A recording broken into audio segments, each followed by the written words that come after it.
قرآن کو پڑھنا ہے، قرآن سنانا ہے، ہم اس کے محافظ ہیں، ہم اس کے محافظ ہیں، دنیا کو بتانا ہے۔ گزشتہ روز ہم نے سورۃ الرحمن آیت نمبر 16 تک تلاوت اور ترجمہ اور وضاحت آپ کی خدمت میں عرض کر دیا تھا۔ آج سورۃ الرحمن آیت نمبر 17 سے ہم تلاوت کا آغاز کریں گے، پہلے تلاوت اور اس کے بعد ترجمہ اور وضاحت۔ تو تلاوت کا آغاز کرتے ہیں 27واں جز قرآن کریم کا، سورۃ الرحمن آیت نمبر 17 سے۔ سورۃ الرحمن آیت نمبر 17 سے ترجمہ اور مختصر وضاحت۔ رحمان و رحیم اللہ کے نام سے، دونوں مشرقوں اور دونوں مغربوں کا پروردگار۔ یہ دو مشرق اور دو مغرب سے کیا مراد ہے؟ ایک تو مراد یہ لی جا سکتی ہے کہ چاروں جو سمتیں، لیکن اس آیت کی تفسیر میں جو بیان کیا گیا وہ یہ ہے کہ ہر روز سورج جہاں سے ہمیں طلوع کرتا دکھائی دیتا ہے، زمین کے ساتھ اس کا جو اینگل ہوتا ہے، اگلے روز وہ جگہ نہیں ہوتی، اور اس فرق کی وجہ سے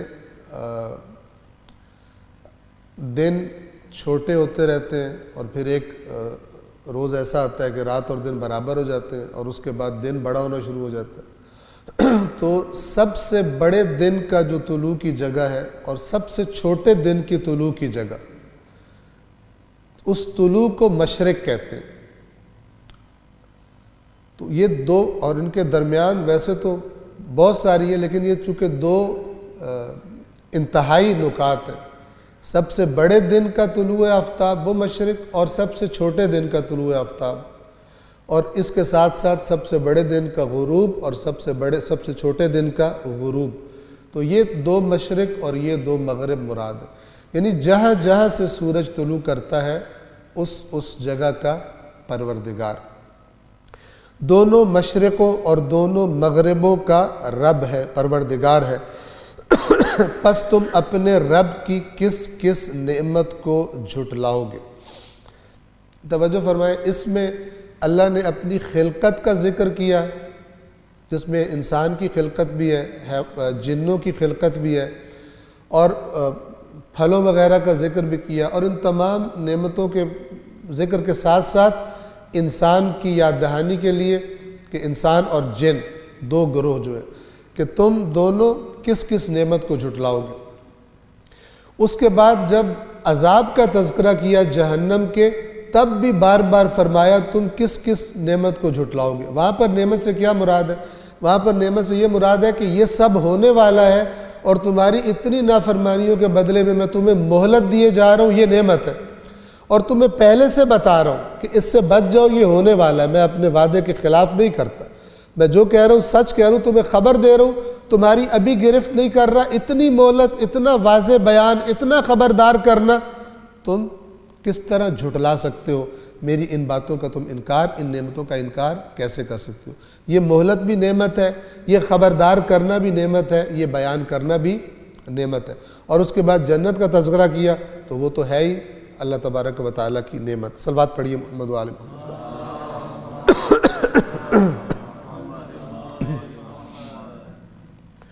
اسی نے دو سمندروں کو جاری کیا کہ وہ دونوں آپس میں مل جاتے ہیں، یلتقیان، یہ ملاقات سے آپس میں مل جاتے ہیں، تاہم ان دونوں کے درمیان ایک آڑ ہے، ایک برزخ ہے جس سے وہ تجاوز نہیں کر سکتے، یعنی ایک اپنی حد کراس کر کے ادھر نہیں جاتا اور دوسرا اپنی حد کراس کر کے ادھر نہیں جاتا۔ اور ان دونوں کا فرق مثلا دیکھا جا سکتا ہے، یہ جو ڈنمارک کے اوپر دو سمندر، ایک کو شاید بیلٹک سی کہا جاتا ہے اور دوسرے کو نارتھ سی کہا جاتا ہے، ان دونوں کا رنگ بھی مختلف ہے، اور یہ نظارہ قابل دید ہے، دیکھا بھی جاتا ہے، آپ نے بھی شاید سوشل میڈیا پر بھی ویسے بھی دیکھا ہوگا کہ یہ دو جو پانی آپس میں ملتے نظر آتے ہیں، ملاقات ہو رہی ہے لیکن اس کا رنگ ادھر نہیں جاتا اور اس کا رنگ ادھر نہیں جاتا، اور یہ ایک عجیب و غریب بات ہے، ورنہ پانی جب آپس میں ملتے ہیں تو ان کی کوئی رکاوٹ کی جگہ بیچ میں نہیں ہوتی۔ تو یہ بھی اللہ کی قدرت کا ایک نظارہ ہے جو قرآن بیان کرتا ہے۔ اور آپ توجہ فرمائیں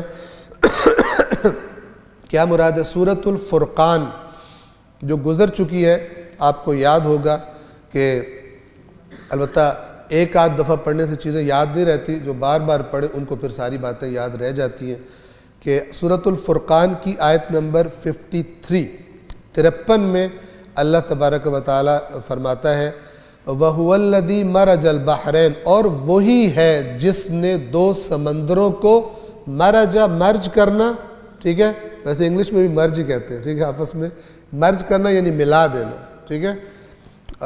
سورہ رحمان میں یہ مرج البحرین یلتقیان، اور یہاں بھی وہی ہے وَهُوَ الَّذِي مَرَجَ الْبَحْرَيْنِ، اور وہی ہے جس نے دو سمندروں کو ملا دیا، هَذَا عَذْبٌ فُرَاتٌ وَهَذَا مِلْحٌ أُجَاجٌ، یہ والا جو ہے یہ بڑا اس کا پانی میٹھا ہے، خوشگوار ہے پینے والا، اور دوسرا نمکین ہے، کھارا ہے۔ وَجَعَلَ بَيْنَهُمَا بَرْزَخٌ، اور اللہ نے ان دونوں کے درمیان ایک برزخ، ایک آڑ قرار دے دی۔ ایک صلوات پڑھیے محمد و آل محمد۔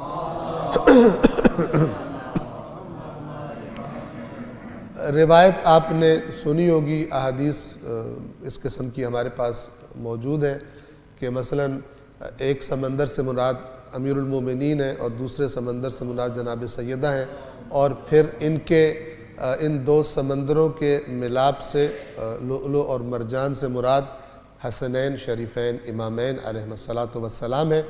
تو اس قسم کی جو روایات ہیں یہ باطن قرآن کی طرف اشارہ کرتی ہیں، ورنہ ظاہری معنی اور مراد وہی ہوتا ہے کہ جو قرآن مجید میں انشاءاللہ کبھی جب موقع ملا اور ماحول ہوا اور اس کے طلبگار ہو گئے تو پھر یہ باتیں کہ یہ بطون قرآن سے کیا مراد ہے، ظاہر قرآن سے کیا مراد ہے، نص سے قرآن سے کیا مراد ہے، محکم کیا ہوتا ہے، متشابہ کیا ہوتا ہے، ناسخ کیا ہوتا ہے، منسوخ کیا ہوتا ہے، یہ خود تفسیر علوم قرآن کے نام سے ایک باقاعدہ علم ہے کہ جس میں یہ سارے کے سارے موضوعات بڑی تفصیل کے ساتھ علماء کرام نے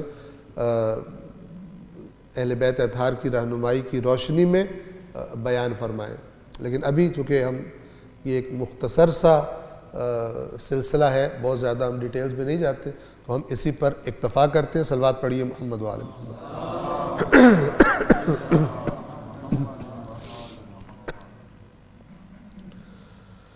اسی نے دو سمندروں کو جاری کیا کہ آپس میں مل جائیں، تاہم ان دونوں کے درمیان ایک آڑ ہے، برزخ ہے، جس سے وہ تجاوز نہیں کرتے۔ پس تم دونوں اپنے رب کی، تم دونوں یعنی اے جن و انس، جنوں اور انسانوں، تم دونوں اپنے رب کی کس کس نعمت کو جھٹلاؤ گے؟ ان دونوں سمندروں میں سے موتی اور مونگے نکلتے ہیں۔ موتی تو آپ کو معلوم ہے، لؤلؤ ایک خاص قسم کا موتی ہوتا ہے۔ یہ جو مرجان ہے یہ سمندر کے اندر ہی ایک قسم کا پودا ہوتا ہے، لیکن یہ عام پودوں کی طرح نہیں ہوتا، یہ حرکت کر سکتا ہے، اس کو مرجان کہا جاتا ہے۔ ان کے اندر سے لؤلؤ اور مرجان نکلتے ہیں، ان دونوں سمندروں سے موتی اور مونگا نکلتے ہیں۔ پس تم دونوں اپنے رب کی کس کس نعمت کو جھٹلاؤ گے؟ اور سمندر میں چلنے والے پہاڑوں کی طرح بلند جہاز یعنی کشتیاں اسی کے ہیں، اسی کے، یعنی اصل مالک جو ہے وہ اللہ ہے ان کا بھی، اور لہذا وہ اصل مالک اگر چاہے تو پھر غرق کر دیتا ہے جسے غرق کرنا چاہے، اور تب مالک کو پتہ چلتا ہے کہ یہ سارا میرا نہیں تھا، کیونکہ اگر میرا اس طرح ہوتا تو پھر کبھی بھی غرق نہ ہونے دیتا۔ اسی طرح انسان اپنی چیزوں کا صحیح مالک نہیں ہے، صحیح مالک اللہ ہے، ورنہ صحیح مالک ہوتا تو کبھی بھی انسان کا یہ ہاتھ اس کی بات ماننے سے انکار نہ کرتا، کان انکار نہ کرتا۔ لیکن بہت سارے انسان ہیں جن کے چہرے پر آنکھ ہے اور ان کے اندر خواہش بھی ہے دیکھنے کی، لیکن وہ آنکھ ان کو دکھاتی نہیں ہے، اندھے۔ بہت ساروں کے کان لگے ہوئے ہیں اور وہ کان میں جب ڈیفیکٹ کوئی پڑ جاتا ہے تو پھر وہ سننے کے قابل نہیں رہ جاتے۔ تو یہ ساری اللہ کی قدرت کی نشانی ہے، اور یہ اس کا بتانا ہے کہ تم کس طرح سے میرے محتاج ہو۔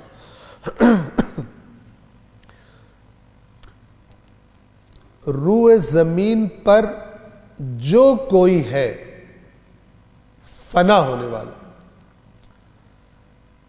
اور صرف آپ کے صاحب عزت و جلال رب کی ذات باقی رہنے والی ہے. ٹھیک ہے. اور یہاں بھی میں اشارہ کر دوں کہ ان خطباء کی جہالت کی طرف، اور ضروری ہے، وہ جس صاحب نے فرمایا کہ علیحدہ علیحدہ تم بتاؤ وجہ اللہ کون ہے، سب نے کہا علی ہے، یہ وجہ ربک سے نکال لیا. ٹھیک ہے. حالانکہ قرآن نے صراحت کر دی ہے کہ اللہ کا کوئی جز نہیں ہوتا. اس لیے تمام شیعہ سنی ترجمہ کرنے والوں نے اس کا ترجمہ کیا ہے؟ تیرے رب کی ذات باقی رہنے والی. باقی سب فانی ہے، باقی سب پر فنا ہے، سوائے اللہ کے باقی جتنی بھی چیزیں ہیں ان کا وجود بھی اللہ کے اذن سے ہے، جب چاہے انہیں فنا کر. صرف ایک ذات ایسی ہے کہ جس کو فنا نہیں ہے، وہ قرآن یہاں پہ کہنا چاہ رہا ہے وَيَبْقَى وَجْهُ رَبِّكَ، تیرے رب کی ذات. اب جو جاہل ہے، دیکھیں اب یہ وجہ ربک، یہاں پہ میں عرض کر دوں یہ متشابہات میں سے ایک ہے. وجہ ربک سے کیا مراد ہے؟ تو اللہ نے اشارہ کر دیا سورہ آل عمران میں آیات محکم اور متشابہ کا ذکر فرما کے، تاکہ آپ کو سمجھ آئے متشابہ کیا ہوتی ہے. وہاں پر اللہ نے فرمایا کہ جن کے دلوں میں ٹیڑھا پن ہے وہ فتنہ کرنے کے لیے متشابہات کے پیچھے جاتے ہیں. اور وہ فتنہ، ایک مثال آپ کو بڑی واضح اور روشن میں دے دوں کہ بندہ آتا ہے اور کہتا ہے وجہ اللہ کون؟ پبلک کہتی ہے مولا علی. ید اللہ کون؟ مولا علی. اذن اللہ کون؟ مولا علی. لسان اللہ کون؟ مولا علی. تو جب ٹکڑوں میں علی کو رب مان لیا تو پھر پورا علی کو رب کیوں نہیں مانتا؟ اور وہ احمقوں کی طرح اٹھ کے نعرے مارنا شروع ہو جاتے، دین سے خارج ہونے کی خوشی منانا شروع کر دیتے. یہ اللہ نے فرمایا متشابہات میں سے غلط معنی نکال کے فتنہ کرنے کے لیے جن کے دلوں میں ٹیڑھا پن ہے وہ یہ حرکت کرتے. لہذا آپ کوئی ترجمہ جا کے اٹھائیں، کیا ترجمہ ہوگا وہاں پر؟ شیعہ سنی، تیرے رب کی ذات ہے ذوالجلال والاکرام کہ جو ہمیشہ باقی کل من علیہا، ہر وہ چیز، ہر وہ شخص، ہر وہ ذات کے جو اس روئے زمین پر ہے فنا ہونے والی. جو بھی مخلوق ہے فنا ہونے والی ہے. جس پر فنا نہیں وہ ایک وحدہ لا شریک ذات ہے، اور وہ اللہ ہے. باقی سب مخلوقات اس کے اذن سے ہیں، جسے چاہے بنائے، جسے چاہے فنا کر دے، وہ اپنی مرضی کا مالک ہے. جب اللہ کی بات آئے تو اللہ کے مقابلے میں کوئی نہیں. ہاں اللہ تبارک و تعالیٰ کے بعد رسول اللہ، اہل بیت اطہار، ان سے زیادہ فضیلت ہم کسی کو نہیں دیتے. لیکن جو رسول اللہ کو یا اہل بیت کو اس طرح سے فضائل بیان کرے کہ اللہ کے ساتھ، اللہ کے مقامات کے ساتھ چھیڑخانی شروع کر دے، وہ مریض ہے. وہ مریض ہے، اسی مرض کا شکار ہے جس مرض کا شکار حضرت عیسیٰ کی قوم ہوئی تھی، اور بالآخر حضرت عیسیٰ کو اللہ کا بیٹا کہہ کر چھوڑا، اور اللہ کہہ کر چھوڑا. کہتے تھے تین ہے، تینوں اللہ ہیں. تثلیث. اللہ نے فرمایا قل یا اہل الکتاب لا تغلو فی دینکم، اے اہل کتاب اپنے دین میں غلو نہ کرو، ولا تقولوا ثلاثہ، اور نہ کہو تین ہے. یہاں پہ خطیب صاحب آ رہے ہیں، کبھی ہم اللہ بن جاتے ہیں، کبھی اللہ ہم بن جاتا ہے، پھر بھی ہم رہتے ہیں، وہ رہتا ہے. تو دماغ خراب ہے. وہ وحدہ لا شریک ہے، کوئی اللہ نہیں بن سکتا. یہ میں تھوڑا سا اس لیے ایموشنل ہو جاتا ہوں کہ یہ باؤنڈری لائن ہے اسلام کی. توحید سے اسلام شروع ہوتا ہے اور شرک پہ آؤٹ، بندہ باہر نکل جاتا ہے. اور قرآن نے جتنی بڑی دھمکیاں شرک پہ دی ہے، فرمایا باقی میں معاف کر سکتا ہوں اپنے قوانین کے مطابق، مشرک آؤ گے میرے پاس تو چھوڑوں گا ہی نہیں. اب یہ کتنی جگہ پہ مثلا نحن خلقناکم، توجہ فرمائیں، ہم نے تمہیں خلق کیا. وہ مریض آتا ہے ممبر پر، اور دین فروش پیسے کھانے والا، وہ آتا ہے ممبر پر اور آگے کہتا ہے یہ جو اللہ کہہ رہا ہے نا ہم نے خلق کیا، تو اس میں اہل بیت اطہار شامل ہے، یعنی شریک ہے اللہ کی. کتنا واضح ہے یعنی اللہ بھی خلق کر رہا ہے، اس کے ساتھ اہل بیت بھی شریک ہے خلق کرنے میں. عقل کہاں ہے بھائی؟ جبکہ دوسری آیت میں واضح طور پہ فرماتا ہے اللہ ہر چیز کا خالق ہے. چیزوں کو خلق کرنے میں، کائنات کو خلق کرنے میں، اس کائنات کو سنبھالنے میں، اس کو چلانے میں اسے کسی کی ہیلپ نہیں چاہیے. آیت قرآن کی گزر چکی، ان اللہ یمسک السماوات والارض ان تزولا، یقیناً اللہ ہے جس نے تھام رکھا ہے. یہ میں ہاتھ یوں کر رہا ہوں، مراد اللہ کے کوئی اس طرح ہاتھ نہیں ہے. تھام رکھا ہے یعنی روک رکھا ہے آسمانوں اور زمین کو کہ یہ زائل نہیں ہوتے، یہ تباہ و برباد نہیں ہوتے. خدا نے ان کو اس شکل میں باقی رکھا ہوا. وَلَئِنْ زَالَتَا، اور اگر یعنی اللہ چھوڑ دے اور یہ زائل ہونے لگے، ختم ہونے لگے، ان امسکہما من احد من بعدہ، تو اللہ کے بعد کوئی فرد واحد، کوئی ذات واحد بھی، کوئی بھی ذات ایسی نہیں ہے کہ جس میں یہ طاقت ہو کہ ان کو تھام لے. اس کے باوجود بیماریاں نکالتے ہیں بیچ میں سے. اسی لیے ذکر خدا، جب ذکر خدا کیا جاتا ہے بہت ساروں کو ان کی آکسیجن کم ہونے لگتی ہے. اللہ کے ذکر سے مزہ نہیں آتا، اللہ کے ذکر سے مزہ نہیں آتا. یہ علامت ہے، خرابی کی علامت ہے. صلوات پڑھیں محمد و آل محمد. روح زمین پر موجود ہر کوئی فنا ہونے والا ہے اور صرف آپ کے رب، آپ کے صاحب عزت و جلال رب کی ذات باقی رہنے والی ہے. بس تم اپنے رب کی کس کس نعمت کو جھٹلاؤ گے. یعنی تمہیں اتنے اچھے طریقے سے سمجھا رہا ہوں، بتا رہا ہوں، کس کس کو تم جھٹلاؤ گے. اب اگلی آیت 29 توجہ فرمائیں. جو کوئی آسمانوں اور زمین میں ہے سب اسی سے مانگتے اور سوال کرتے. ایک وہ ہے جو کسی سے سوال نہیں کرتا، باقی ہر ذات، رسول اللہ، امیر المؤمنین، امام حسن، امام حسین، سب اس کی بارگاہ میں ہاتھ پھیلا کر سوال کرتے ہیں، مانگتے ہیں. یہ قرآن کی آیت. یسألہ من فی السماوات والارض، جو کوئی آسمانوں میں مخلوقات ہے، جو کوئی زمین پر، سب کے سب اس سے سوال کرتے، اس سے مانگتے. کل یوم ہوا فی شان، اور ہر روز وہ ایک نئی شان میں ہوتا ہے. یعنی اس کے نئے سے نئے کام ہیں. ہر روز نئی سے نئی مخلوقات بناتا ہے، نئے سے نئے کام کرتا ہے. پس تم دونوں اپنے رب کی کس کس نعمت کو جھٹلاؤ گے. اب اس کے بعد جن و انس کو یہ بتایا جا رہا ہے کہ تمہیں جو مہلت دی گئی ہے وہ ہمیشہ کی نہیں ہے، ان قریب ہم تمہارے حساب کتاب کے لیے متوجہ ہو جائیں گے. اے جن و انس کی دو باوزن جماعتوں، سنفرغ لکم ایھا الثقلان، یہ ثقلان اور ثقلین یہ ایک ہی لفظ ہے، ٹھیک ہے. اور ثقلین یا ثقلان کا مطلب ہوتا ہے دو بھاری چیزیں. حدیث ثقلین میں قرآن و اہل بیت دو کس اعتبار سے؟ دین میں جتنا ان کا وزن ہے کسی اور چیز کا وزن نہیں. یعنی جتنی یہ امپورٹنٹ ہے، جتنی یہ بنیادی چیزیں ہیں، کوئی اور اس کے مقابلے میں نہیں آتی. یہاں پر دو بھاری جماعتوں، یعنی یہاں پہ کیا مراد ہے؟ اپنے آپ کو کوئی چیز سمجھنے والے انسانوں اور اپنے آپ کو کوئی چیز سمجھنے والے، بڑی چیز سمجھنے والے جنوں. یعنی تم اپنے آپ کو بڑا بھارا سمجھتے ہو نا، بڑی طاقت والا سمجھتے ہو. ان قریب تمہاری طرف پوری توجہ کرنے والے. اس توجہ سے کیا مراد ہے؟ یاد رکھیے، ایک فارمولہ یاد رکھیے. جب بھی کوئی ایسا ترجمہ سنے تو اس کو انسانوں پر اپنی طرح تطبیق نہ کیا کرے.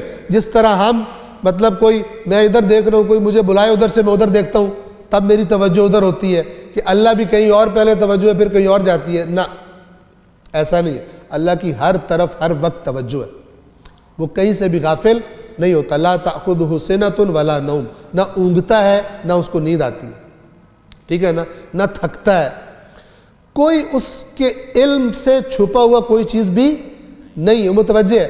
لیکن یہ بتایا جا رہا ہے کہ تمہارا جو اصلی حساب کتاب ہے بہت جلد ہم اس کی طرف بھی آنے والے ہیں، یعنی بہت جلد وہ وقت آنے والا ہے۔ جب بھی آپ ترجمہ پڑھیں اور اس ترجمے میں آپ کو لگے کہ ایسا تو انسان کرتے ہیں، تو اللہ اس نقص سے پاک ہے، اس کو خود ہی نقص کو آپ دور کر دیا کریں، ٹھیک ہے۔ وہ اسی لیے خداوند عالم فرماتا ہے کہ سبحان اللہ عما یصفون، جو یہ اللہ کی صفتیں بیان کر رہے ہیں اپنی خیالات سے، اللہ اس عیبوں سے بالا تر ہے، پاک۔ جو بھی عیب ہے خدا کی ذات میں، خود بخود آپ فارمولہ بنا لیں، وہ منفی ہو جائے گا۔ اے جن و انس کی دو باوزن جماعتوں، ہم ان قریب تمہاری طرف پوری توجہ دینے والے، یعنی تمہیں تمہارا حساب کتاب کرنے کے لیے۔ پس تم دونوں اپنے رب کی کس کس نعمت کو جھٹلاؤ گے؟ اے گروہ جن و انس، اگر تم آسمانوں اور زمین کی سرحدوں سے نکلنے کی استطاعت رکھتے ہو تو نکل جاؤ۔ تم طاقت کے بغیر، یعنی وہ طاقت کے جو تمہیں یہاں سے نکال دے، اللہ کی سلطنت کے دائرے سے باہر نکال دے، جہاں اللہ تمہیں پکڑ نہ سکے، تمہارا حساب کتاب نہ کر سکے، تم اس طاقت کے بغیر تو ایسا کر سکنے کے نہیں، اور وہ طاقت تمہارے پاس نہیں ہے، کیونکہ وہ طاقت اللہ کی ہے، بڑی طاقت اللہ کی ہے۔ اللہ کی طاقت سے باہر تم، دسترس سے باہر تم نہیں نکل سکتے۔ پس تم دونوں اپنے رب کی کس کس نعمت کو جھٹلاؤ گے؟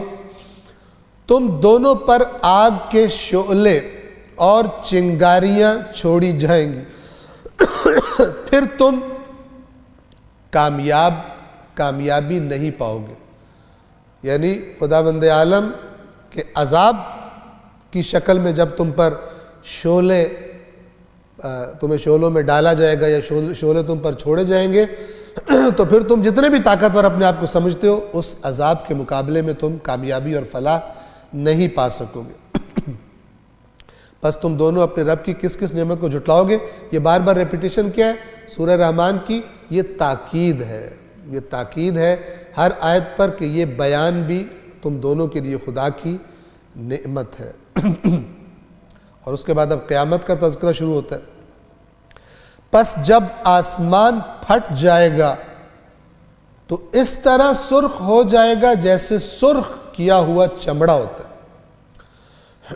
پس تم دونوں اپنے رب کی کس کس نعمت کو جھٹلاؤ گے؟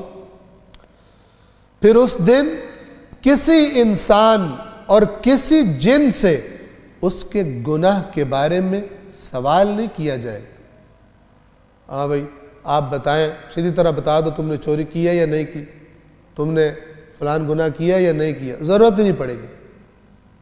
جیسے یہاں پہ انویسٹیگیشنز ہوتی ہیں اور JITs بنتی ہیں، وہاں پہ کوئی انویسٹیگیشن ٹیم نہیں بنے گی اور وہاں پہ کوئی کمیشن نہیں بنے گا اور کوئی کچھ نہیں بنے گا، یہ اللہ کہہ رہا ہے۔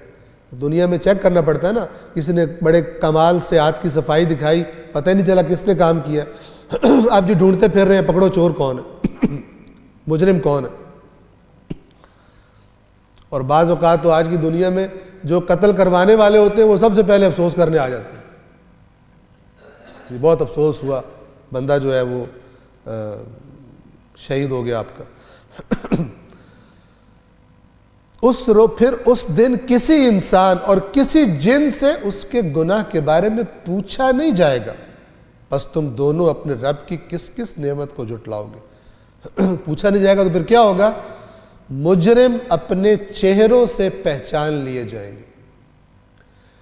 جب حشر ہوگا پتہ چل جائے گا صورتحال کیا ہے، تو پھر اس وقت یہ بھی پتہ چل جائے گا کہ جو ظاہر ہے باتیں تو سنی ہوئی تھی، قرآن کی زبان سے سنا تھا، انبیاء کی باتیں سنی تھی کہ جب قیامت آئے گی تو یوں ہو جائے گا، خدا سب جانتا ہے۔ دنیا میں شک میں پڑے رہے، نافرمانیاں کرتے رہے، اب جب نکلیں گے تو کلیئر ہو گئی ہوگی بات کہ یہ وہی ہے جس کا وعدہ کیا گیا تھا۔ اب ان کے چہرے ہی ایسے بن جائیں گے کہ چہروں سے پتہ چل جائے گا حالت خراب ہے، اس کی اطمینان نہیں ہوگا۔ مجرم اپنے چہروں سے پہچانے جائیں گے، اور پھر پیشانیوں اور پیروں سے پکڑ کر یعنی ان کو جہنم میں گھسیٹ کر جہنم میں ڈال دیا جائے گا۔ پس تم دونوں اپنے رب کی کس کس نعمت کو جھٹلاؤ گے؟ یہ وہی جہنم ہے جسے مجرم جھٹلایا کرتے تھے، ہے ہی کوئی نہیں، ہے ہی کوئی نہیں، لہذا موج کرو، ٹھیک ہے۔ تو فرمایا کہ اب اس میں جب گھسیٹ کے ڈالے جائیں گے تو ساتھ میں فرشتے کہیں گے کہ یہ وہی ہے جس کو مجرم، یعنی تم لوگ جو اللہ کے مجرم تھے، نافرمان تھے، گناہ کیا کرتے تھے، اسی کو جھٹلایا کرتے تھے، یہ وہی والی ہے جس کے بارے میں تمہیں بتایا گیا تھا۔ وہ جہنم اور اس کے کھولتے ہوئے انتہائی گرم پانی کے درمیان طواف کرتے پھریں گے، یعنی گردش کرتے پھریں گے۔ پس تم دونوں اپنے رب کی کس کس نعمت کو جھٹلاؤ گے؟ یہاں تک جہنم کا اور مجرموں کا تذکرہ، اس کے بعد جنت کا۔ اور جو شخص اپنے رب کی بارگاہ میں پیش ہونے سے خوف زدہ رہا، یعنی اس کو دنیا میں اس بات کا خوف رہتا تھا کہ میں نے ایک دن اپنے پروردگار کے سامنے کھڑا ہونا ہے اور حساب دینا۔ اما من خاف مقام ربہ، اپنے رب کے سامنے کھڑا ہونے سے وہ خوف زدہ رہا، اس کے لیے دو باغ ہیں، جنتان، دو جنتیں۔ جنت بنیادی طور پر عربی زبان میں گھنے باغ کو کہا جاتا ہے، ایسا باغ کہ جو اتنا گھنا ہو کہ اس اگر اوپر سے دیکھا جائے تو نیچے سے زمین دکھائی نہ دے، اتنے گھنے درخت ہوں، ایسے پھیلے ہوئے ہوں کہ اگر اوپر سے دیکھو تو نیچے سے زمین دکھائی نہ دے۔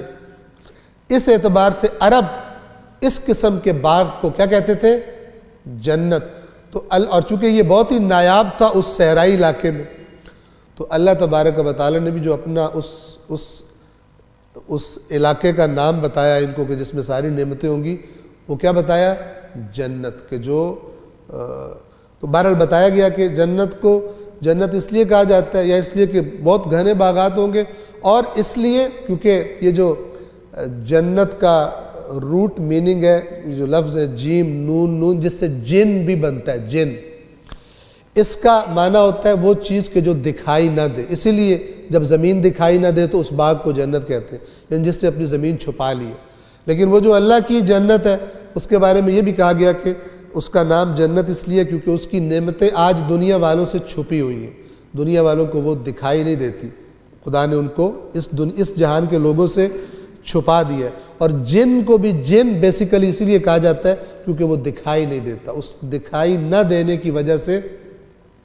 اور یہ بعض روایات میں آتا ہے مثلا اپنا کوڑا جو ہے وہ باہر ادھر مثلا کسی جگہ، یعنی گھر کو گندا نہ رکھا کرو چونکہ کوڑے میں جن آ جاتے ہیں، ٹھیک ہے نا؟ تو یہ جن سے کیا مراد ہے؟ ان سین چیزیں جو بیماریاں پھیلاتی ہیں۔ اس زمانے میں بیکٹیریا اور فلان اور وائرس اور یہ چیزیں معلوم ہی نہیں تھی لوگوں کو، لیکن جن کے لفظ میں یہ سب شامل ہے۔ وہ چیزیں کہ جو دکھائی نہیں دیتی وہ آ جاتی ہیں اور وہ تمہیں بیمار کر دیتی ہیں۔ یا کبھی فرمایا ناخن کاٹا کرو، یہ جو ناخن کے اندر میل ہوتا ہے اس میں ان ناخنوں کے نیچے شیاطین چھپ جاتے ہیں، اور شیاطین سے مراد بھی وہی کہ جو خرابیاں کرتے ہیں۔ تو یہ الفاظ اس زمانے کا جو تناظر ہے، اس زمانے کی لوگوں کی نالج، اس کو مد نظر رکھتے ہوئے، اور معجزہ یہ ہے کہ انسانی علم ترقی کرتا جائے اور انہی الفاظ کے جو اگلے معانی ہیں علم کی ترقی کے ساتھ ساتھ وہ بھی انسان پر آشکار ہوتے چلے جاتے ہیں۔ صلوات پڑھیے محمد والے۔ اور جو شخص اپنے رب کی بارگاہ میں پیش ہونے کا خوف رکھتا تھا اس کے لیے دو باغ ہیں، پس تم دونوں اپنے رب کی کس کس نعمت کو جھٹلاؤ گے؟ یہ دونوں باغ گھنی شاخوں والے ہوں گے، یعنی شاخیں بھی ان کے درختوں کی ایسی ہوں گی کہ جو گھنی ہوں گی۔ پس تم دونوں اپنے رب کی کس کس نعمت کو جھٹلاؤ گے؟ ان دونوں باغوں میں دو جاری چشمے ہیں، پس تم دونوں اپنے رب کی کس کس نعمت کو جھٹلاؤ گے؟ اب یہ کیونکہ ہم نے دیکھے نہیں ہوئے، لیکن جس نے بنائے اور دیکھے ہوئے ہیں اس کا انداز بیان یہ کہہ رہا ہے کہ یہ ایسی زبردست چیزیں ہیں کہ ہر ایک کے ذکر کے بعد وہ کہہ رہا ہے تم کس کس چیز کو جھٹلاؤ گے، یعنی ہر ایک کے تذکرے کے بعد یہ آیت کا تکرار کرنا اس چیز کی امپورٹنس کی طرف اشارہ کرتا ہے. یعنی جب تم دیکھو گے تب تمہیں پتہ چلے گا کہ یہ کیا چیز تھی جس کے بارے میں لوگوں نے غفلت کی. امیر المومنین کا فرمان ہے کہ میں نے جنت سے زیادہ خوبصورت اور قیمتی اور کوئی چیز نہیں دیکھی کہ جس کے طلبگار اس طرح غافل ہوں جس طرح لوگ غافل ہوں. یعنی اگر جنت کو دیکھ لیں تو ہر چیز چھوڑ کے ادھر جائیں گے, اتنی قیمتی ہے, اتنی زبردست ہے, لیکن غافل پڑے ہوئے. کیوں؟ اللہ کی بات پر یقین نہیں ہے, رسول اللہ کی بات پر یقین نہیں ہے. ٹھیک ہے. اور اسی طرح فرمایا کہ میں نے جہنم سے زیادہ بری اور خوفناک اور کوئی چیز نہیں دیکھی جس سے ڈرنے والے لوگ اس طرح اس کی طرف بڑھ رہے ہیں. جانا نہیں چاہتے, لیکن چونکہ یقین نہیں ہے کہ ادھر جانے سے وہی رزلٹ آئے گا, لہذا اللہ کی نافرمانیاں کرتے پھرتے.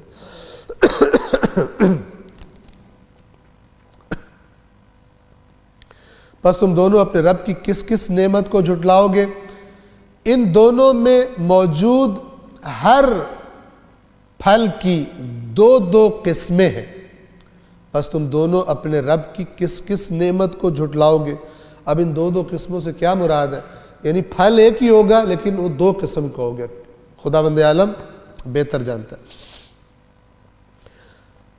وہ ایسے فرشوں پر تکیے لگائے بیٹھے ہوں گے جن کے استر ریشم کے ہوں گے.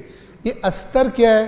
یہ آپ نے دیکھا ہوگا عام طور پر جب ہم کوئی چیز خریدتے ہیں, مثلا کوئی گدا وغیرہ, تو اس کی جو اوپر کی سرفیس ہوتی ہے وہ سب سے بہترین بنائی گئی ہوتی ہے, لیکن اگر اس کے اندر سے چیزیں دیکھو تو وہ اتنی مثلا خوبصورت نہیں لگتی.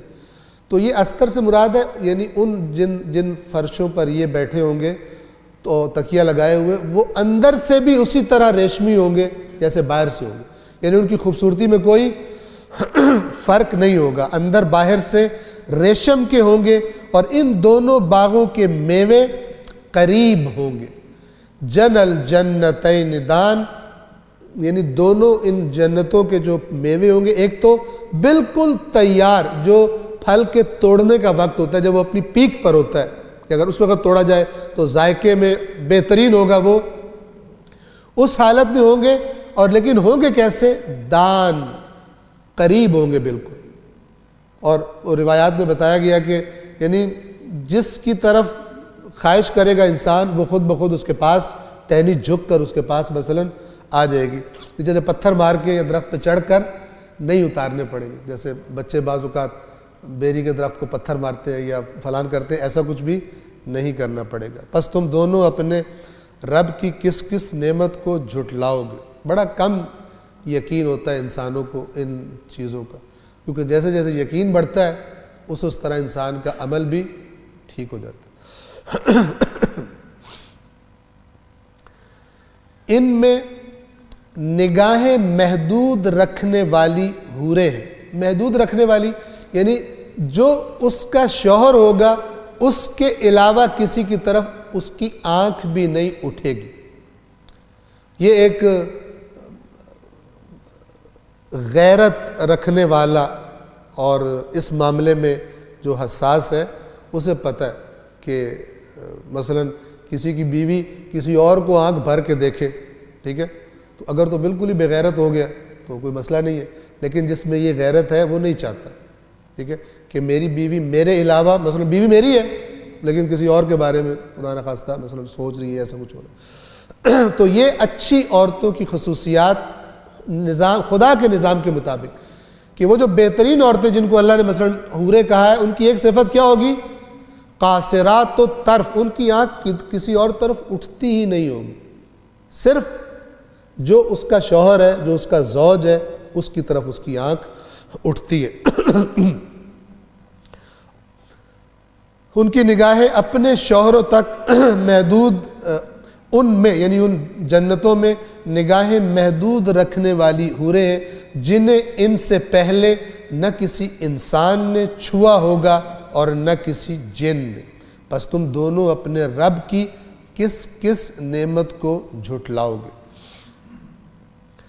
گویا کہ وہ یاقوت اور مرجان ہے خوبصورتی کے اعتبار سے, پس تم دونوں اپنے رب کی کس کس نعمت کو جھٹلاؤ گے؟ احسان کا بدلہ بھلا احسان کے سوا کچھ ہے؟ یہاں پہ اس آیت میں دو میسیجز ہیں. ایک یہ احسان کا مطلب کیا ہے. اردو میں جو احسان کا معنی ہے وہ ہے کسی دوسرے کے ساتھ بھلائی کرنا. عربی زبان میں کوئی بھی اچھا کام احسان ہے. اور محسن ان اللہ یحب المحسنین، اللہ اس کیا مراد ہے؟ جو دوسروں پہ احسان کرتے ہیں انہیں پسند کرتا ہے، وہ بھی شامل ہے. لیکن اللہ ہر اچھا کام کرنے والوں کو، جو خدا نے کہا ہے وہ کرنے والے سے اللہ محبت کرتا ہے. تو یہ خدا، تم نے دنیا میں میری بات مانی اور اللہ پہ کوئی احسان نہیں کرتا.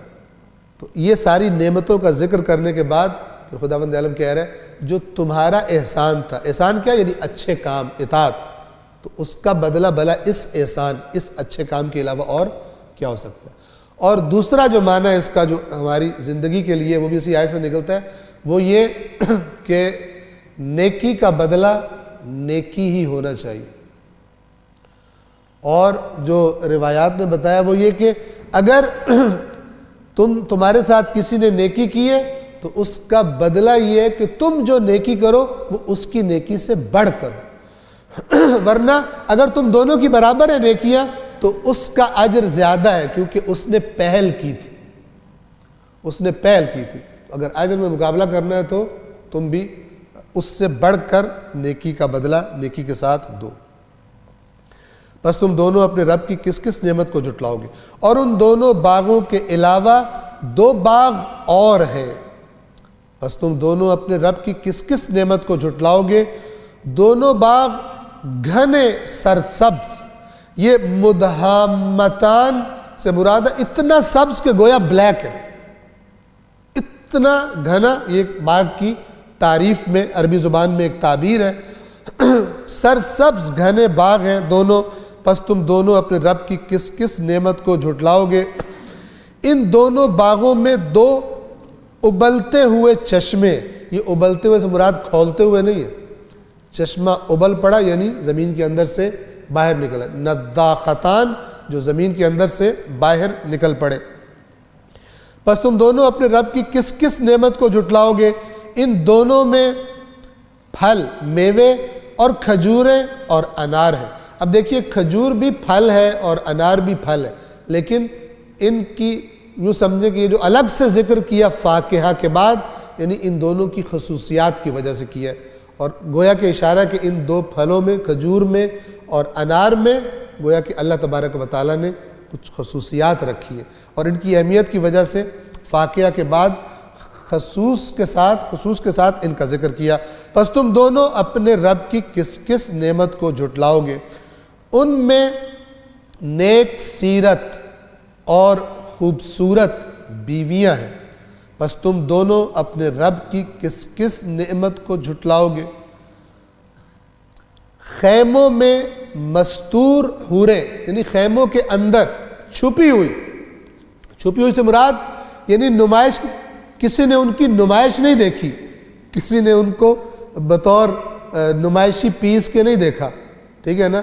جیسے آج کل اب پہلے شروع کہیں اور سے ہوا اور ہمارے اب مسلمان بھی کلمہ گو بھی جن کو اسلام نے حیا، پاکیزگی اور یہ چیزیں سکھائی تھی، وہ اب روزگار کی تلاش میں وہ کیا کرتے ہیں، آپ نے دیکھا ہوگا یہ بڑے بڑے سٹورز میں جائیں تو فل طریقے سے میک اپ کرا کر سجا بنا سنوار کر وہ بیچاری بچیوں کو وہاں پہ کھڑا کیا ہوتا ہے اور وہ پکار کہہ رہی ہوتی کہ آ کے مثلاً آپ یہ پلیز چیک تو کریں، یہ فلان ہے.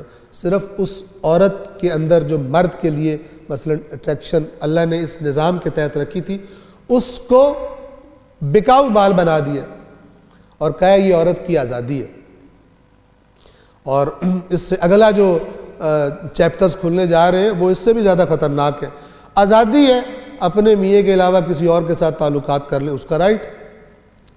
ٹھیک ہے؟ ادھر سے کہتے ہیں دوسری شادی نہیں ہے، خبردار. ادھر سے عورت کا رائٹ ہے کہیں اور بھی تعلق بنا لے، کوئی مسئلہ نہیں اس کو. ٹھیک ہے؟ آپ ناجائز، جنہیں شریعت اسلام ناجائز تعلقات کہتی ہے، وہ معاشرے میں عام سسٹم ایسا ہے، اس کی ترویج ہے. اور جو خداوند عالم نے رکھا ہے کہ اس قانون کے اندر رہ کر حلال طریقے سے یہ لذتیں جو ہیں وہ تمہارے لیے، اس پر آہستہ آہستہ قدغن لگا دی جائے۔ اور یہ بالکل وہ شیطان اللہ کے نظام کے پیرلل میں اپنا جو اس نے قسم کھائی ہوئی ہے کہ تو تھوڑے ہی پائے گا جو تیری بات مانیں گے، ان میں سے اکثر میرے پیروں ہوں گے، اور وہ انسان کی حیوانیت کو ہائی لائٹ کرتا ہے، اس کے سامنے لذتوں کو لے کر آتا ہے، اور انسان پھر اس کی بات ماننے لگتے ہیں، اس کی طرف رغبت کرتے ہیں۔ خیموں میں مستور حوریں، پس تم دونوں اپنے رب کی کس کس نعمت کو جھٹلاؤ گے۔ البتہ میں نے پہلے بھی اسی درس میں عرض کیا تھا کہ دین اسلام خاتون کو اپنے مثلا حجاب میں حیا میں رہتے ہوئے اسے کام کرنے کی اجازت دیتا ہے۔ ایسا کہ نہیں ہے کہ کام کرنے کی اجازت نہیں ہے، گھر سے نکلنے کی اجازت نہیں ہے، ایسا نہیں ہے، لیکن عورت کے لیے ایک خاص دید ہے اسلام کی، اور وہ ایک قیمتی چیز، ایک پاکیزہ، ایک محفوظ اس ماحول میں عورت کو دیکھنا چاہتا ہے، کیونکہ اس پاکیزگی کا اثر اس کی نسل پہ پڑنا ہے جو اس نے پالنی ہے، اپنے رحم سے جن اولادوں کو اس نے دنیا میں لانا ہے، اس کی پاکیزگی کا اثر اس اولاد پر پڑے گا، ورنہ جو ایک خاندان کا نظام ہے وہ تباہ ہو جائے گا۔ عورت کے تعلقات مثلا خدا نخواستہ نعوذ باللہ کئی جگہوں پر ہوں تو یہ مسئلہ اللہ تعالیٰ، اللہ کا دین اس نگاہ سے دیکھتا ہے۔ لہٰذا حتیٰ کہ جنت کے اندر جو حوریں ہیں جن کی تعریف کی جا رہی ہے، ان کی صفات بھی حیا والی بیان کی جا رہی ہے۔ اور ہم جو ابھی جناب سیدہ کے پہلے ہم نے ایام فاطمیہ کیے، اس کے بعد جناب سیدہ کا جشن منایا، ان کی روز روشن کی طرح یہ فرمان کہ عورت کے لیے بہترین چیز یہ ہے کہ نہ وہ نامحرم کو دیکھے اور نہ نامحرم اس کو، یعنی اس کے لیے آئیڈیل ہے۔ ضروری موارد میں جہاں کوئی چارہ نہ ہو مثلا کیا جا سکتا ہے، لیکن اس کے اندر خواہش یہ ہو کہ میں مردوں سے انٹریکشن، عام کھلے عام مردوں سے انٹریکشن میں نہ کروں، یہ اس کی عفت اور پاک دامنی کی حفاظت ہے۔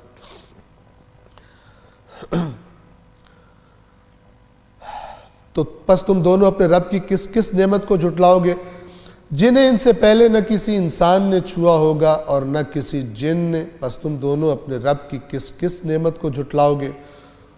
وہ سبز قالینوں اور نفیس فرشوں پر تکیے لگائے ہوئے ہوں گے، پس تم دونوں اپنے رب کی کس کس نعمت کو جھٹلاؤ گے۔ بابرکت ہے، یعنی لازوال ہے، برکت جس پر زوال نہ ہو، جو مدتوں تک باقی رہے۔ بابرکت ہے آپ کے پروردگار کا نام جو صاحب جلال اور صاحب اکرام ہے، یعنی سب سے بڑا کریم اور صاحب جلال۔ صلوات پڑھیے محمد وآل محمد۔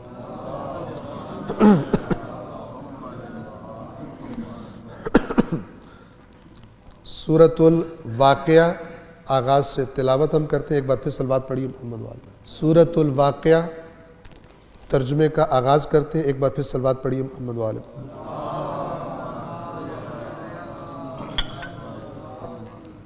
رحمان و رحیم اللہ کے نام سے، جب واقع ہونے والی واقع ہو جائے گی۔ آپ دیکھیے واقع ہونے والی نام کیوں رکھا ہے اس کا؟ اس نام میں بھی تاکید ہے کہ اس نے ہونا ہے۔ واقعہ ہم اردو میں استعمال کرتے ہیں، ہم مذکر استعمال کرتے ہیں، یہ واقعہ جی بہت بڑا واقعہ ہو گیا، لیکن عربی میں مؤنث ہے۔ جب واقع ہونے والی، یہ واقعاتن یعنی واقع ہونے والی، وقعت جب وہ واقع ہو جائے گی، اس کے واقع ہونے کو جھٹلانے والا کوئی نہیں ہوگا، یعنی جب وہ ہو جائے گی تو سب کو پتہ چل جائے گا کہ یہ اللہ کا وعدہ سچ ہو گیا۔ خافضۃ رافعہ، پس تو بلند کرنے والی، تہ و بالا کرنے والی۔ کیا مطلب؟ بہت سارے لوگ جو دنیا میں بڑا مقام رکھتے تھے، بڑے اونچے تھے، وہ مثلا پیشانیوں سے اور ٹانگوں سے پکڑ کر گھسیٹے جا رہے ہوں گے، اور کوئی مال اور کوئی اولاد اور کوئی تعلقات کوئی اثر رسوخ کچھ بھی کام نہیں آئے گا۔ اور بہت سارے وہ لوگ کہ جو دنیا میں کچھ بھی نہیں تھا جن کے پاس، ان کے مقام کو دیکھ کر لوگ رشک کر رہے ہوں گے کہ اللہ نے اس کو کتنا مقام دیا۔ جو نیک ہے، دنیا میں مالدار ہے یا مالدار نہیں ہے، صاحب اختیار ہے یا صاحب اختیار نہیں ہے، فرق نہیں ہے۔ جو نیک ہے اس کو بلند کرنے والی، اور جو اللہ کے نافرمان ہے ان کو زمین پر لگا دینے والی۔ خافضہ یعنی نیچے کر دینے والی، رافعہ بلند کر دینے والی۔ پھر اس کا منظر بیان کیا جا رہا ہے کہ جب وہ آئے گی تو کیا حادثات پیش آئیں گے۔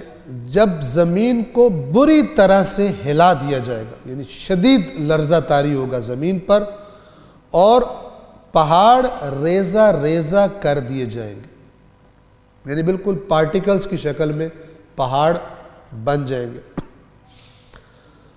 اور پھر کیا ہو جائے گا پہاڑ؟ تو یہ منتشر غبار بن کر رہ جائیں گے۔ پہاڑ کے جو مضبوطی کی علامت ہے وہ منتشر غبار بن کے رہ جائیں گے۔ یہ جو ہے نا ہباءً، یہ ایکچولی آپ کو بتا دوں یہ کون سا غبار ہے۔ ہر عربی زبان میں ہر چیز کے لیے الگ الگ نام ہے۔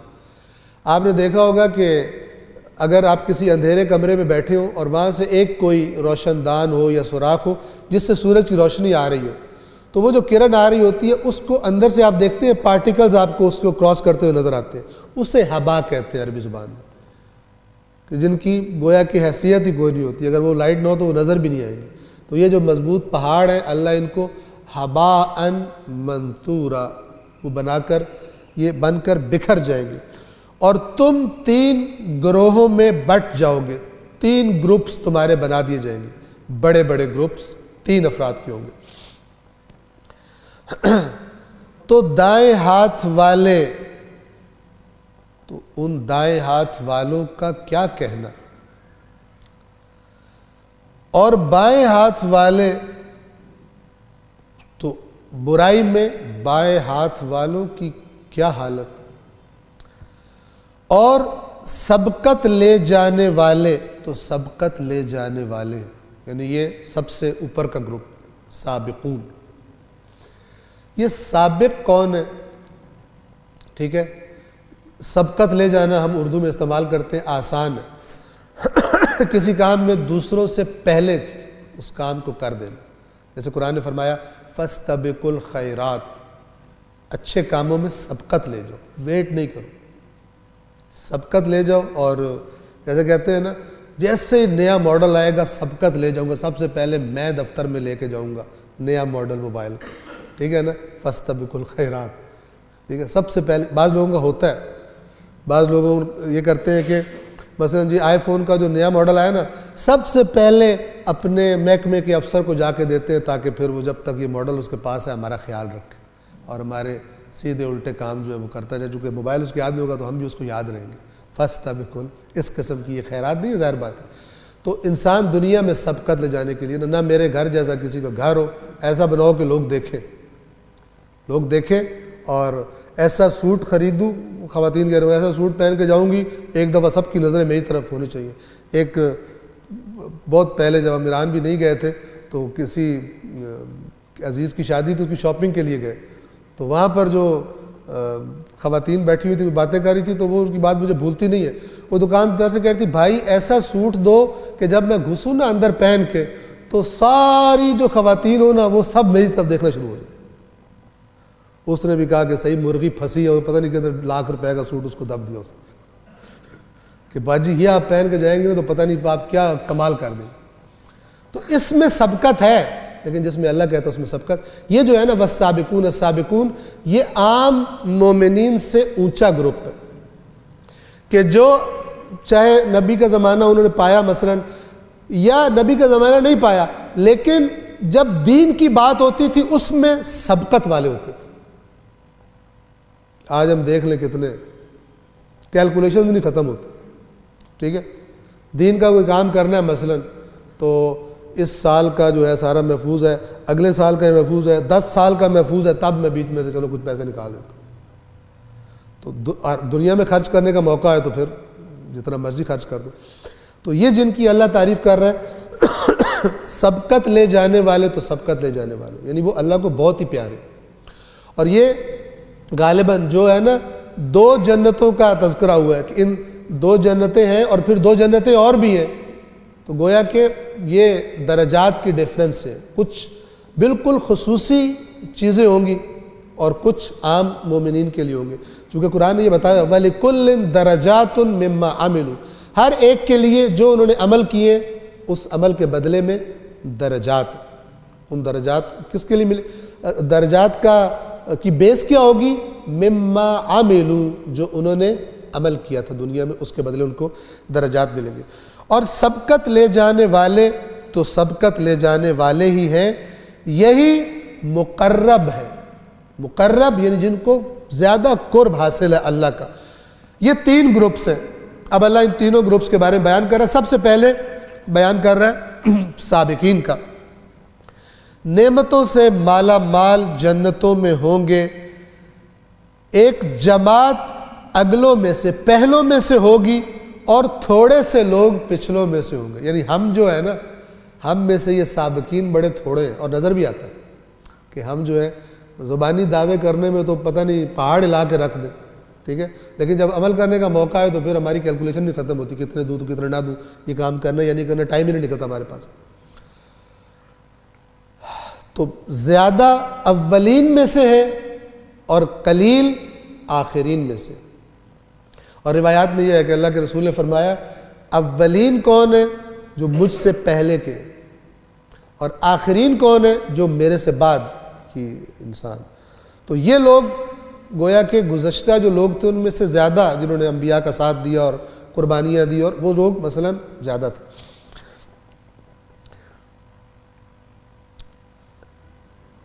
اور تھوڑے لوگ پچھلوں میں سے ہوں گے.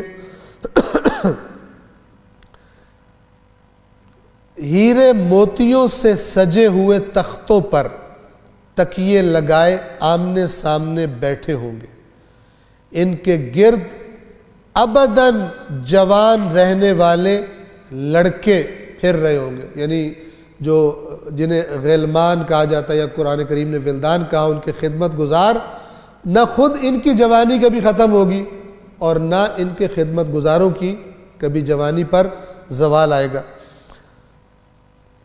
ہاتھوں میں پیالے اور آفتابے اور صاف شراب کے جام لیے.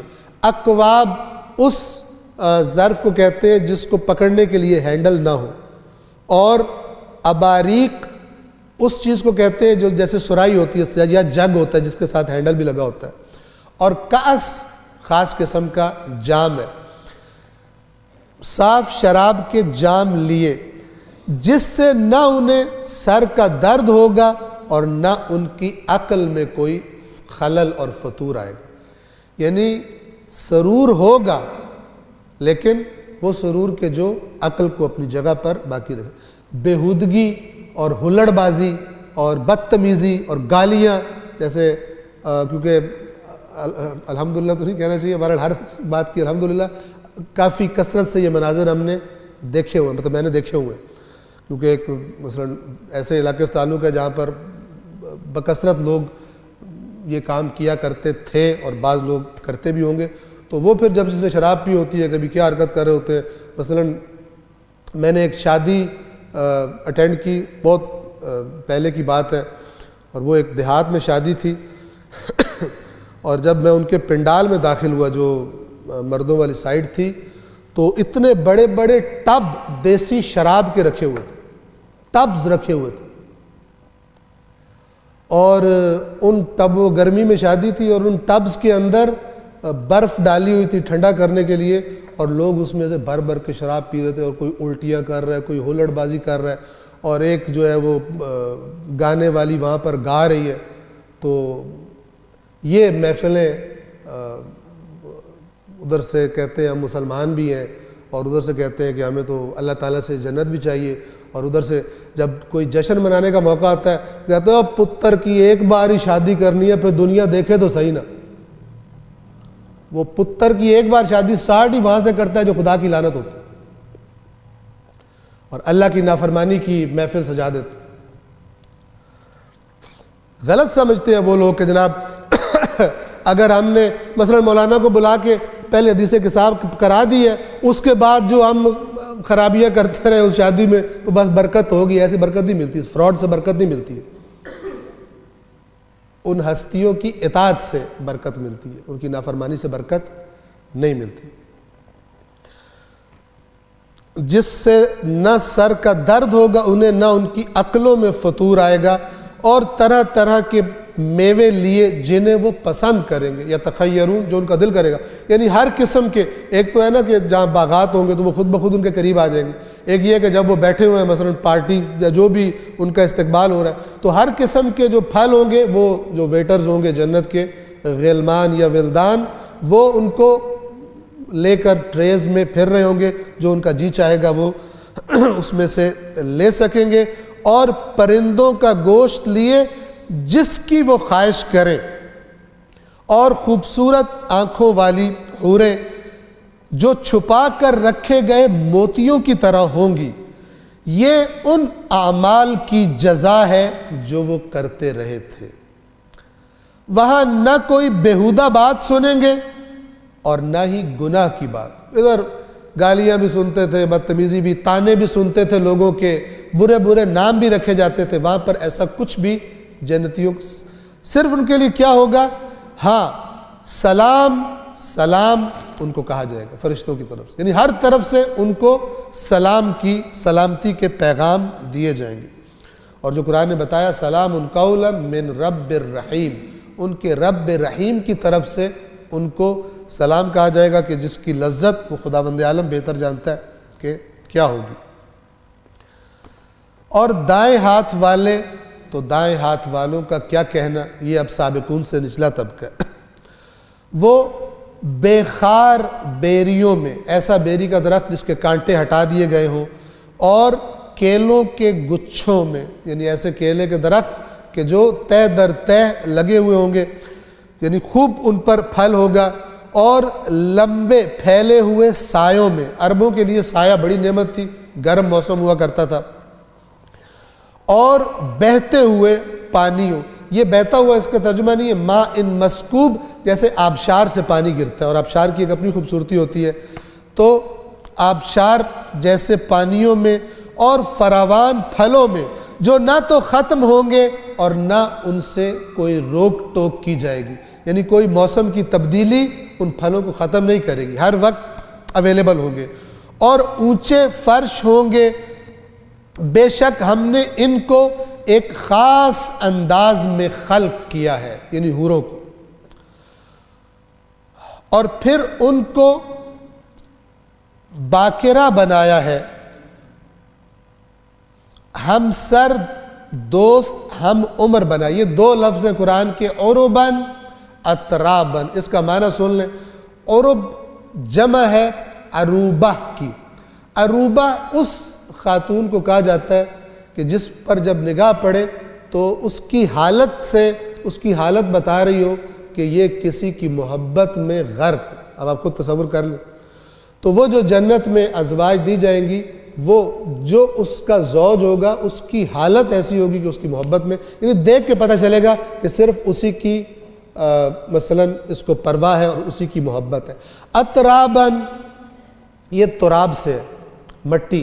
اور اس سے مراد یہ ہے کہ اتنا زیادہ اپنے شوہر کی طبیعت کو جانتی ہوں گی، اتنا اس سے واقف ہوں گی کہ گویا یہ بچپن میں جب مٹیوں میں کھیلنے کا بچوں کا ٹائم ہوتا ہے، اس زمانے سے اکٹھے ان کے ساتھ جوان ہوئی ہیں. یعنی کوئی اجنبیت نہیں ہوگی کہ جی مثلا وہ جیسے ایک جوک بھی بنا ہوا ہے کہ وہ شادی ہوئی اور شوہر صاحب جو ہے وہ گئے، نہیں ظاہر بات ہے، اور اپنی بیگم سے بڑے ادب سے کہا کہ حضور کا اسم گرامی کیا ہے؟ تو اس نے آگے سے جواب دیا حضرت محمد صلی اللہ علیہ وآلہ وسلم. اس حضور سے چونکہ اس کے ذہن میں پہلے یہی بات بیٹھی ہوئی تھی. تو کوئی اجنبیت نہیں ہوگی، یہ ایسے میں نے مزاحاً عرض کر دیا، کوئی بھی اجنبیت نہیں ہوگی، اور اتنی آشنائی ہوگی کہ جیسے جو مٹیوں میں کھیلنے کے بچوں کی عمر ہوتی ہے اس زمانے سے ایک دوسرے کو جانتے اور پہچانتے ہیں، یعنی مزاج کی بھی پوری طرح سے آشنا ہوں گی وہ ازواج کے جو جنت میں ان کو دی جائیں گی۔ یہ سب دائیں ہاتھ والوں کے لیے، دائیں ہاتھ والے یعنی جن کے اعمال نامے دائیں ہاتھ میں دیے جائیں گے۔ بہت سارے اگلوں میں سے ہوں گے اور بہت سارے پچھلوں میں سے بھی ہوں گے۔ سابقین کے بارے میں کہا گیا بعد والوں میں کم ہوں گے، پہلے میں زیادہ ہے، لیکن اس کے بارے میں کہا گیا دونوں میں ہوں گے۔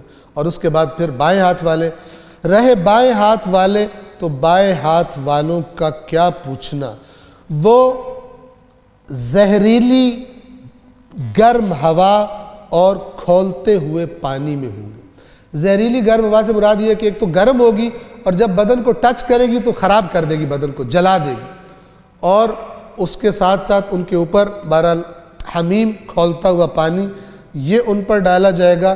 اور سایہ وہاں پر تھا وَذِلٍّ ممدود، ایسا سایہ کہ جو پھیلا ہوا ہوگا، لیکن یہ وَذِلٍّ مِّن یحموم، اور سیاہ دھوئیں کے سائے میں ہوں گے جو نہ تو ٹھنڈا ہوگا اور نہ ہی کوئی فائدہ دے گا، نہ ہی کوئی آرام و سکون دے گا۔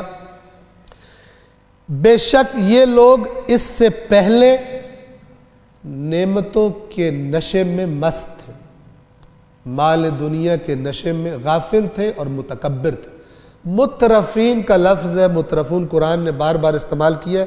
مترف کسے کہتے ہیں؟ ایسا افراد کہ جس کے پاس دنیا کی مال اور یا اقتدار اس کی زیادتی کی وجہ سے وہ اکڑ جائے، مست ہو جائے، غرق ہو جائے، جو اس کے جی میں آئے وہ کرنا شروع ہو جائے، خدا کو مثلا وہ ملحوظ خاطر نہ لاتا ہو۔ تو کہا جا رہا ہے کہ بے شک یہ لوگ اس سے پہلے اپنے مال میں اور اپنی نعمتوں میں مست تھے اور متکبر تھے اور بڑے گناہوں پر اصرار کیا کرتے تھے، کہتے تھے ہم نے تو کرنا ہے، جو ہوگی دیکھی جائے گی، ہم یہ کام نہیں چھوڑ سکتے۔ اور کہا کرتے تھے کہ کیا جب ہم مر جائیں گے اور خاک ہو جائیں گے اور ہڈیاں بن جائیں گے پھر اس کے بعد ہم دوبارہ اٹھائے جائیں گے؟ یہ کیسی بیوقوفی کی بات ہے، یہ بہت سمجھدار تھے۔ اور کیا ہمارے اگلے گزشتہ باپ دادا بھی وہ بھی زندہ کیے جائیں گے؟ یعنی یہ کہہ کر ایسے سٹائل میں بات کرتے تھے کہ جو ان کے چمچے ہوتے تھے یا وہ جو پیچھے چلنے والے وہ کہتے تھے بالکل سوال ہی پیدا نہیں ہوتا، آپ جیسا سمجھدار بندہ جو بات کر رہا ہے اتنا ایکسپیرینسڈ، ٹھیک ہے، تو اس کی بات کیوں مانے جو آپ کے مقابلے میں باتیں کر رہے ہیں؟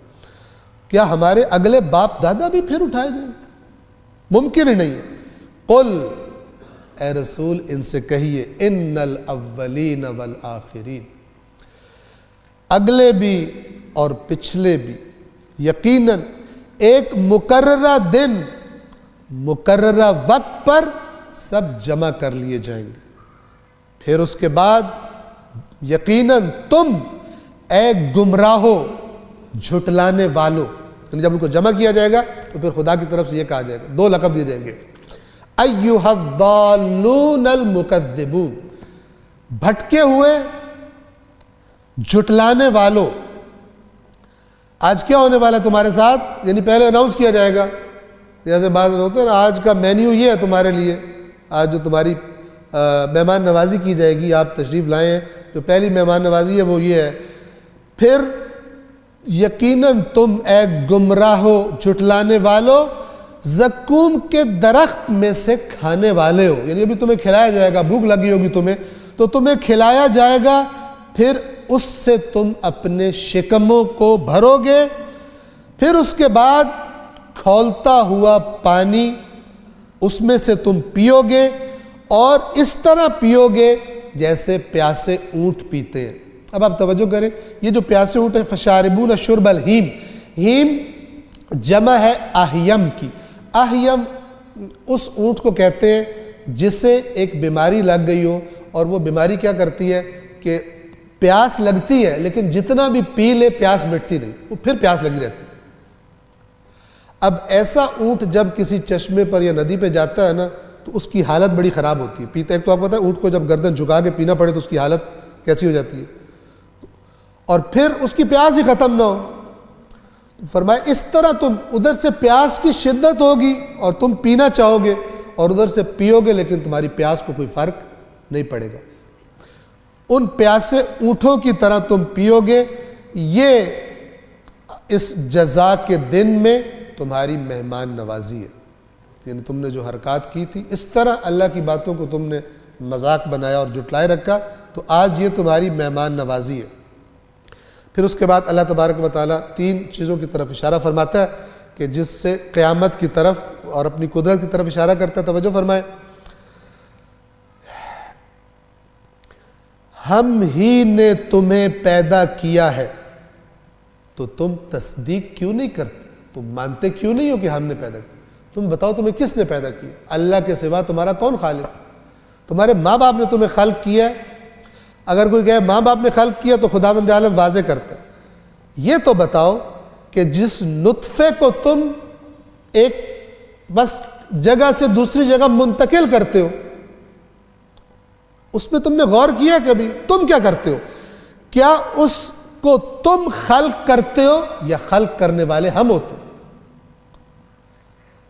کس کی ماں اور کس کا باپ دخیل ہے کہ شکم مادر کے اندر کیا ہو رہا ہے، کیا شکل بن رہی ہے؟ پوری بن رہی ہے، کامل ہے یا ناقص ہے، ٹھیک کام ہو رہا ہے یا ٹھیک کام نہیں، کس کا اختیار ہے؟